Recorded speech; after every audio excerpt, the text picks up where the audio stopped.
দেশনেত্রী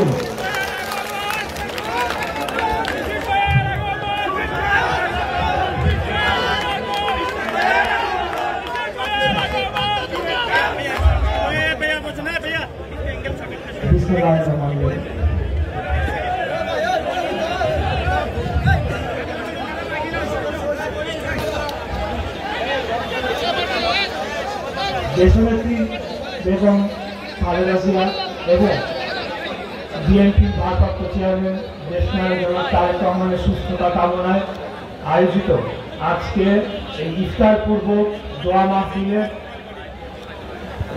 সংক্ষিপ্ত এই আলোচনা সভায় উপস্থিত হতে পেরে আমি সন্দ্বীপবাসী এবং আজকের এই অনুষ্ঠানের সভাপতি বাংলাদেশ জাতীয়তাবাদী দল বিএনপি নির্বাহী কমিটির অন্যতম সদস্য, যুক্তরাষ্ট্র বিএনপির অন্যতম নেতা জনাব মিজানুর রহমান ভূঁইয়া মিল্টন সভাপতিত্ব করছেন। ওনার কাছে অশেষ কৃতজ্ঞতা জানাচ্ছি।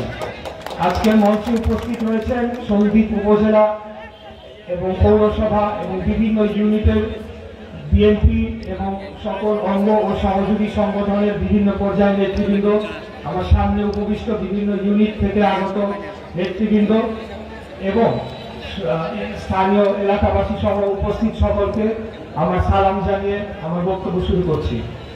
প্রিয় নেতৃবৃন্দ, যেহেতু এটা ইফতারের পূর্ববর্তী একটি আলোচনা সভা, তাই রমজানের পবিত্রতা রক্ষা করে কথা বলবো। তারপরেও যেহেতু আমরা রাজনীতি করি, দুই চারটা রাজনীতির কথা না বললেই নয়। আপনারা জানেন যে উনি স্বৈরাচারী ফ্যাসিস্ট হাসিনার সাথে দীর্ঘ 16 বছর আন্দোলন সংগ্রাম এবং লড়াই করার পর গত 5ই আগস্ট খুনি হাসিনা দেশ ত্যাগে বাধ্য হয়েছে এবং এখন বাংলাদেশে একটি অন্তর্বর্তীকালীন সরকার এসেছে, যেখানে সকল রাজনৈতিক দল সহ বাংলাদেশের আপামর জনগণ এই সরকারকে সমর্থন দিয়ে তাকে রাষ্ট্র ক্ষমতায় বসিয়েছে। তার মূল উদ্দেশ্যই ছিল যে বাংলাদেশে একটি সুষ্ঠু, নিরপেক্ষ এবং একটি গ্রহণযোগ্য এবং অংশগ্রহণমূলক অবাধ নির্বাচন অনুষ্ঠান করার জন্য লক্ষ্যে আজকে সংস্কারের কথা বলা হচ্ছে। সংস্কারের কথা বলে নির্বাচনের যে মূল বিষয়টিকে অনেক সময় পাশ কাটিয়ে যাওয়ার একটি চেষ্টা হচ্ছে। কখনো কখনো গণপরিষদ নির্বাচনের কথা বলা হচ্ছে, কখনো স্থানীয় নির্বাচনের কথা বলা হচ্ছে, কখনো খুনি হাসিনার বিচারের দোহাই দিয়ে নির্বাচনের বিষয়টিকে পাশ কাটিয়ে যাওয়ার চেষ্টা করা হচ্ছে কোন কোন মহল থেকে। তা আমি আপনাদেরকে বলবো যে প্রথম যে বিষয়টি বলতে চাই যে সংস্কারের কথা যদি বলতে হয় তাহলে বিএনপির হাত দিয়ে যে সংস্কারগুলো হয়েছে সেটা বাংলাদেশের ইতিহাসে এই সংস্কার কারো হাত দিয়ে হয় না। বাকশালকে বাতিল করে একদলীয় শাসন ব্যবস্থাকে বিলুপ্ত করে বহুদলীয় গণতন্ত্রকে প্রতিষ্ঠা করেছিলেন শহীদ রাষ্ট্রপতি জিয়া রহমান। এটা কি সংস্কার না? এর চেয়ে বড় সংস্কার কি বাংলাদেশের ইতিহাসে ৭১-এর পরবর্তী সময় হয়েছে? অবশ্যই না। আমি বলতে চাই এখানে যে সংস্কারের কথা যদি বলতেই হয়, 2011 সালে যখন তত্ত্বাবধায়ক সরকার ব্যবস্থা বাতিল করা হয় 30 জুন পঞ্চদশ সংশোধনের মাধ্যমে খুনি হাসিনা অবৈধভাবে জোর খাটিয়ে যে তত্ত্বাবধায়ক সরকার ব্যবস্থা বাতিল করেছিল, তখন থেকেই তো বিএনপি এবং অন্যান্য রাজনৈতিক দল আমাদের নেতৃত্বে রাজপথে ছিলাম। আমরা আন্দোলন সংগ্রাম করেছি। কেন? একটি সুষ্ঠু, সঠিক, নিরপেক্ষ নির্বাচনের জন্য, যেখানে জনগণ ভোট দিয়ে যাকে রাষ্ট্র ক্ষমতায় আনতে চায়, যাকে ভোট দিতে চায়, তাকেই ভোট দিয়ে রাষ্ট্র ক্ষমতায় নিয়ে আসবে। অতএব আজকে সংস্কারের কথা বলে নির্বাচনকে পাশ কাটিয়ে যাওয়ার কোনো সুযোগ নাই।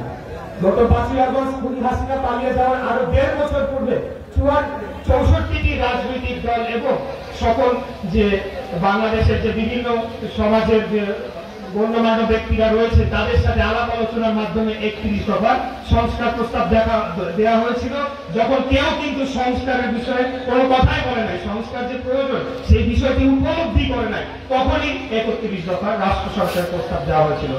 অতএব আমরা বলতে চাই যে সংস্কারের দোহাই দিয়ে অবশ্যই আমাদের এই নির্বাচনের বিষয়টিকে আড়াল করার কোনো সুযোগ নাই। বাংলাদেশে যে আন্দোলনটি হয়েছে সেটা হয়েছে গণতন্ত্রহীনতার জন্য। গত যে আন্দোলনটি হয়েছে সেটা অন্য কোনো কিছু না, গণতন্ত্রের জন্য আন্দোলন হয়েছে এবং গণতন্ত্রের প্রথম শর্তই হচ্ছে যে একটি সুষ্ঠু, সঠিক, অবাধ নির্বাচন, যেখানে জনগণ ভোট দিয়ে তাদের নির্বাচিত পার্লামেন্টে ক্ষমতায় বসাবে, সেই পার্লামেন্টে আলাপ আলোচনার মাধ্যমে যা যা সংস্কার প্রয়োজন সেটি বাংলাদেশ জাতীয়তাবাদী দল অবশ্যই করবে ইনশাআল্লাহ। এবং আরেকটি যে কথা আমি বলতে চাই, সময় সংক্ষিপ্ত, তারপরে আপনাদের মাঝে বলতে চাই, সেটি হচ্ছে যে বিচার ব্যবস্থার কথা বলা হচ্ছে। এখন বিচারের যে সংস্কার প্রস্তাবে আপনাদের ইতিমধ্যে ৩১ দফাতে বিচার ব্যবস্থাকে কিভাবে প্রভাব মুক্ত করতে হবে, সেখানে সুপ্রিম জুডিশিয়াল কমিশন গঠন করার কথা বলা হয়েছে, সুপ্রিম জুডিশিয়াল কাউন্সিলের মাধ্যমে বিচারপতি নিয়োগের কথা বলা হয়েছে, সেখানে একটি আলাদা সচিবালয়, সেটিকে বিচার বিভাগের জন্য আলাদা সচিবালয় স্থাপন করার কথা বলা হয়েছে। আপনারা দেখেছেন আগে যে আইনমন্ত্রী নিজেই ফোন করে বলে দিত কিভাবে রায় দিতে হবে, এবং এই বিচারহীনতা সংস্কৃতি থেকেই কিন্তু সকল সমস্যার উদ্রেক হয়েছে। তো আমি বলতে চাই যে আজকে আপনারা দেখবেন যে সংস্কার কমিশন এই বর্তমান সরকার গঠন করেছে, তারাও কিন্তু ঠিক একই বিএনপি যে আরো 1.5 বছর আগে যে সংস্কার প্রস্তাবনা দিয়েছিল, ঠিক একই প্রস্তাবনা কিন্তু তারাও দিচ্ছে। আর আমাদের এটা জনগণের কাছে বাধা, জনগণের কাছে কমিটমেন্ট যে খুনি হাসিনা নিরীহ ছাত্র 8 বছরের শিশু, যেখানে গর্ভবতী মহিলাদের উপরে গুলি চালানো, সরাসরি হত্যা করার নির্দেশ দিয়েছে, সেনাবাহিনীকে হত্যা করার নির্দেশ দিয়েছে। একটি দেশের সেনাবাহিনী থাকে, আরেক দেশের সাথে যদি যুদ্ধ হয় তখন সেই দেশের সেনাবাহিনীর সাথে যুদ্ধ করবে, কোন সিভিলিয়ানদের উপরে গুলি চালানোর জন্য না। সেই সেনাবাহিনীকে আমাদের নিজ দেশের সিভিলিয়ানদের উপরে গুলি চালানোর নির্দেশ দিয়ে খুনি হাসিনা দিয়েছে, এবং তার দোষদের তার বিচার অবশ্যই বিচার যদি কেউ করতে পারে, আর কেউ করুক না করুক, বাংলাদেশ জাতীয়তাবাদী দল অবশ্যই হাসিনা সর্বোচ্চ বিচার করবে। আপনারা দেখেছেন কিভাবে লাশ পুড়িয়ে ফেলা হয়েছিল, কিভাবে 8 বছরের শিশুকে হেলিকপ্টার থেকে গুলি করে হত্যা করা হয়েছিল, আমাদের কত নেতা কর্মীদেরকে গুম করে ফেলা হয়েছে, খুন করে ফেলা হয়েছে, এখনো তাদের কোনো হদিস নাই। আমাদের পুরান ঢাকায় 8জন ছাত্র নেতা, তাদের পরিবারদেরকে আমি যখন দেখি মানে আমার বুকটা ফেটে যায়। তাদের সন্তানেরা এখনো জানে না তাদের বাবা জীবিত না মৃত। এরকম আমাদের হাজার হাজার নেতা কর্মীদেরকে গুম করে ফেলা হয়েছে। চৌধুরী আলম, ইলিয়াস আলী সহ বহু নেতা কর্মীদেরকে গুম করে ফেলা হয়েছে। আমাদের আপনারা দেখেছেন যে বিচার বিভাগের মাধ্যমে সালাউদ্দিন কাদের চৌধুরী সহ আর বহু জাতীয় নেতৃবৃন্দকে এই খুনি হাসিনা হত্যা করেছে, সরাসরি হত্যা করেছে। এটার বিচার অবশ্যই হবে। অতএব আজকে যদি কেউ বলে যে বিচার করতে হবে, নির্বাচন দেওয়া যাবে না, সেটাকে দূরভিসন্ধিমূলক ভাবে আমরা দেখছি। সেটা একটা চক্রান্ত, বাংলাদেশের স্বাধীনতা সার্বভৌমত্বকে হরণ করার জন্য এখন সংবিধানকে সম্পূর্ণ বলে ফেলা হচ্ছে যে এটাকে মাটির সাথে মিশিয়ে ফেলতে হবে, কবর দিতে হবে। এই কথা যারা বলতে চায়, আমি বিশ্বাস করি তারা স্বাধীনতা যুদ্ধের ইতিহাসকে মুছে ফেলতে চায়। রাষ্ট্রপতি জিয়াউর রহমান যে 26 মার্চ যে ঐতিহাসিক মুক্তিযুদ্ধের স্বাধীনতার ঘোষণা দিয়ে যে সশস্ত্র মুক্তিযুদ্ধ সূচনা করেছিলেন, তারপরেই কিন্তু গিয়ে 9 মাস রক্তক্ষয়ী যুদ্ধের পর বাংলাদেশ স্বাধীন হয়। অতএব মুক্তিযুদ্ধকে কেউ যদি ধারণ করে, সেটা বাংলাদেশ জাতীয়তাবাদী দল বিএনপি, এবং খুনি হাসিনার সময় এটাকে বিক্রি করে সে ক্ষমতায় ছিল। তো আমরা যে কথাটি বলতে চাই যে বাংলাদেশ স্বাধীন হয়েছিল 71 সালে, 2024 এসে আমরা আমাদের স্বাধীনতাকে ফেরত পেয়েছি। এখন যদি কোনো মহল বলতে চায় সবকিছু মুছে ফেলবো, তাহলে তো হবে না। 2024-এর 5ই আগস্ট 2024-এর আগেও বাংলাদেশ ছিল, পরেও বাংলাদেশ থাকবে। বাংলাদেশ রাষ্ট্র প্রতিষ্ঠা হয়েছিল 1971 সালে, সেটা আমাদেরকে ভুলে গেলে চলবে না। এবং আমরা বলতে চাই, সর্বশেষ যে কথাটি বলতে চাই, যে এখন আমাদের মধ্যে আদর্শিক যে রাজনীতি সেদিকে চর্চা করতে হবে, মেধাভিত্তিক রাজনীতি সেদিকে আমাদেরকে জোর দিতে হবে। আমার এখানে অনেক তরুণ সমাজের ভাইরা রয়েছেন, ছাত্রদল, যুবদল, তাদের প্রতি অনুরোধ জানাবো, একটি মহল কুচক্রী মহল তারা অপচেষ্টায় লিপ্ত আছে যে কিভাবে আমাদের চরিত্র হনন করতে পারে, এবং বিএনপির যে সুনাম আমরা অর্জন করেছি, যে জনগণের ভালোবাসা অর্জন করেছি গত 16 বছর আন্দোলন সংগ্রামের মাধ্যমে, সেটাকে কিভাবে ভূলুণ্ঠিত করা যায় সেটার জন্য একটি মহল তারা সরকারের ভিতরেও রয়েছে, বাইরেও রয়েছে, এবং এর সাথে যুক্ত ফ্যাসিবাদী খুনি হাসিনার যে মিডিয়া, রেখে যাওয়া মিডিয়া, তারা এটার সাথে যুক্ত হয়েছে। তাই এখন আমাদেরকে অত্যন্ত সতর্কভাবে চলতে হবে। একটা অজুহাত আমরা দিতে পারবো না যে আমাদের কোনো বদনামের ভাগিদার আমাদেরকে হতে হয়। 1-2 জনের কারণে বাংলাদেশের বিএনপির যারা আমরা রয়েছি, আমরা যারা পরিষ্কার পরিচ্ছন্ন রাজনীতির মাধ্যমে আগামী দিনে রাষ্ট্র পরিচালনা করতে চাই, আমরা এই দায়ভার নিব না। অতএব এটা আমাদের গুরু দায়িত্ব।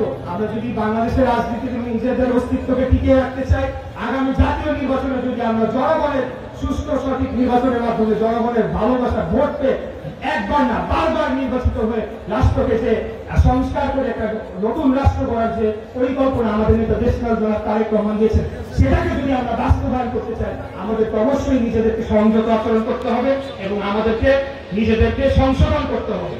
আর আর শেষ যে কথাটি বলবো, যে এখন আমাদের মাঝে কোনো অনৈক্য সৃষ্টি করা যাবে না।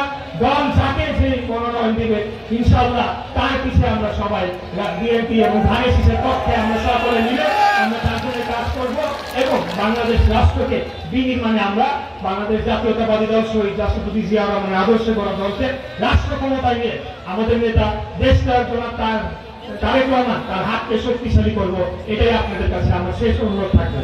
সর্বোপরি আমি সকলকে আবার ধন্যবাদ জানিয়ে এবং যারা আজকে এই অনুষ্ঠানটি আয়োজন করেছে, নিরলস পরিশ্রম করেছে, তাদের প্রতি অশেষ কৃতজ্ঞতা জানিয়ে আমার বক্তব্য শেষ করতে চাই। খোদা হাফেজ। বাংলাদেশ জিন্দাবাদ, বাংলাদেশ জাতীয়তাবাদী দল জিন্দাবাদ, শহীদ রাষ্ট্রপতি জিয়া রহমান অমর হোক, দেশনেত্রী এবং খালেদা জিয়া জিন্দাবাদ, আমাদের প্রান্তীয় নেতা, আগামী দিনের প্রধানমন্ত্রী এবং এই স্বৈরাচার বিরোধী আন্দোলনের যে মূল কারিগর, এটা আর কেউ জানুক না জানুক, কেউ অস্বীকার করুক বা না করুক, নতুন দল বা পুরান দল বা যারা আসছে তারা যদি বলে, তাদের করে লাভ হবে না। আমরা মাঠে ছিলাম, আমরা জানি যে উনি কিভাবে এই আন্দোলনকে সংগঠিত করেছে এবং সবশেষে ছাত্র জনতার ব্যানারে এই আন্দোলনকে বিএনপির সর্বস্তরের নেতা কর্মীকে উনি যুক্ত করিয়ে খুনি হাসিনার পতন ঘটিয়েছেন। আগামী দিনের বাংলাদেশের কান্ডারি দেশনাথ জনাব তারেক রহমান জিন্দাবাদ, জিন্দাবাদ, জিন্দাবাদ। সালাম আলাইকুম। ধন্যবাদ।